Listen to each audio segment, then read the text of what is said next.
mga tao nga dito sa TikTok. Pati relasyon ni Catherine Bernardo at Daniel Padilla ay sinasawsawan pa.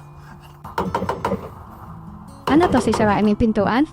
Ay ma'am, meron kayong package, kailangan ng perma. Ano pong pangalan nyo? Andrea, Seryoso ka? mukha ba ako nagloloko? Anong apelyido mo? Bernardo, bakit? May problema ba doon? Naglolokohan yata tayo dito Bakit marunong ka pa ng pangalan ko? Ikaw, anong pangalan mo? DJ, Anong DJ sinasabi mo? Daniel Padilla. Wow, ang kapal ng mukha mo. Itong itsura ko bang to? Hindi ba ako mukhang Daniel Padilla? Alam mo sir, umuwi ka, kulang ka sa tulog, magpahinga ka, ambisyoso. May kabastusan kayo ma'am, pero kahit ganyan kayo, iiwasan ko kayo at hindi ko kayo kakausapin. Aba bakit? Customer ako. Nasa iyo na ang lahat. Anong sinasabi mong nasa akin ng lahat? Nasa iyo na ang lahat. Minamahal kita pagka...